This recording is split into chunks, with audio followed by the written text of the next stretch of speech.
الرحیم بعد از خدا بزرگ توئی قصہ مختصر۔ میں ہوں بشارت صدیق۔ آج دو موضوعات پر بات کریں گے۔ ایک تو یہ کہ ایک پی ٹی آئی کے حوالے سے بیانیہ بنانے کی کوشش کی جا رہی جیسے کوئی ڈیل ہو رہی ہے، اور دوسرا آل پاکستان وکلا کنونشن۔ پہلے تو ڈیل کی بات پر آتے ہیں۔ بکاؤ میڈیا اس وقت شدت سے یہ کام کر رہا ہے کہ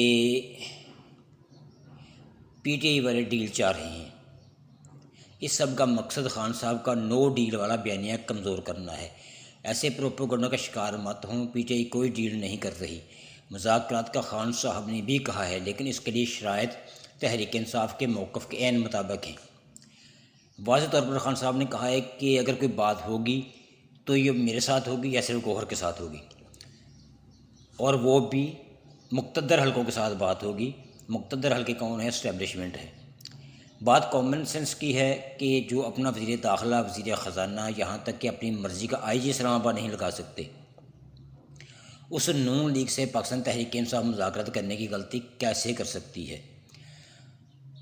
یہ سب کچھ صرف اور صرف اپنے لیے ماحول سازگار بنانے اور سیاسی طور پر ریلیونٹ ہونے کے لیے کر رہی ہے۔ 6 ججز کے خط کے بعد اب عدلیہ جھوٹے کیسز کا پہلے کی طرح بوجھ نہیں لے سکتی۔ اب عمران خان نے رہا ہونا ہی ہے۔ نون لیگ مذاکرات کا شیشہ چھوڑ کر عمران خان کی رہائی کو ڈیل کا رنگ دینا چاہتی ہے۔ عمران خان ان چوروں سے کبھی مذاکرات نہیں کریں گے، ان کے پلے کچھ بھی نہیں ہے۔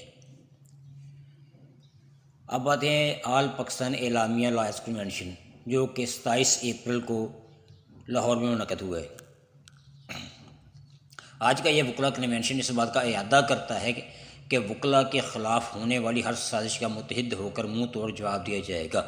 جس طرح ریاستی ہتھ کنڈے استعمال کر کے وکلا کے خلاف غیر آئینی اور غیر قانونی مقدمات درج کیے جا رہے ہیں، جس میں دہشت گردی کی دفعہ شامل کر کے یہ ثابت کرنے کی کوشش کی جا رہی ہے کہ جیسے وکلا کسی دہشت گرد گروہ سے تعلق رکھتے ہیں۔ یہ تمام اوچھے ہتھ کنڈے وکلا کو دیوار سے لگانے کے بدترین سازش ہیں۔ معزز وکلا کو اپنے چیمبرز سے بے بنیاد مقدمات میں جس بھونڈے انداز سے گرفتار کیا گیا، اس سے انتظامیہ کی وکلا دشمنی کا ثبوت واضح ہے۔ اسی طرح حافظ آباد اور شیخوپورہ بار کے عہدیداران اور متعدد وکلا پر جھوٹے مقدمات کا درج ہونا، اور اس پر عدلیہ اور انتظامیہ کا باہم شیر و شکر ہو کر ان کو گرفتار کرنا اور معزز وکلا کو بے بنیاد توہین عدالت کیسز میں جیل بھیجنا نہ صرف توہین آمیز ہے بلکہ غیر آئینی بھی ہے۔ اس طرح شہر لاہور کی عدالتوں کو بے بنیاد اور سازشی طور پر تقسیم کرنا انتہائی شرمناک فعل ہے، جو کہ وکلا اور سائلین کے خلاف گھناؤنا مذاق ہے۔ پاکستان میں عدلیہ کی تاریخ اسٹیبلشمنٹ انٹیلیجنس ایجنسیوں کی طرف سے اس کے کہنے پر غیر ضروری، غیر آئینی، غیر قانونی مداخلت بھری پڑی ہے۔ اسلام آباد ہائی کورٹ کے 6 باشعور ججوں نے انٹیلیجنس ایجنسیوں کی طرف سے عدالتی امور میں مداخلت، ہراساں کرنے، دھمکیوں کو بے نقاب کرنے پر غیر معمولی جرأت کا مظاہرہ کیا۔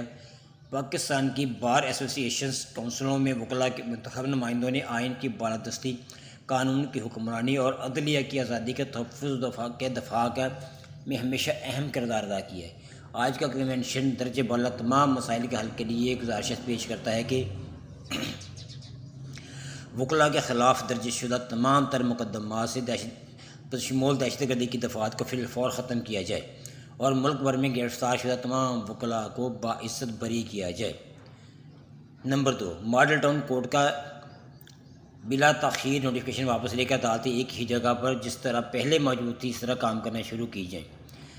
اسلام آباد ہائی کورٹ کے باشعور ججز صاحبان کی طرف سے لکھے گئے خط پر عدالت عظمیٰ کی طرف سے جو از خود نوٹس لیا گیا ہے، فل کورٹ تشکیل دے کر اس کی روزانہ کی بنیاد پر سماعت کر کے ذمہ داران کو سخت سخت سزا دی جائے، تاکہ آئندہ کسی بھی حکومتی اہلکار یا اسٹیبلشمنٹ کے نمائندے کو یہ جرأت نہ ہو سکے کہ وہ معزز جج صاحبان کے آئینی اور قانونی کام میں مداخلت کر سکے۔ اگلے ولاگ میں ملتے ہیں، تب تک کے لیے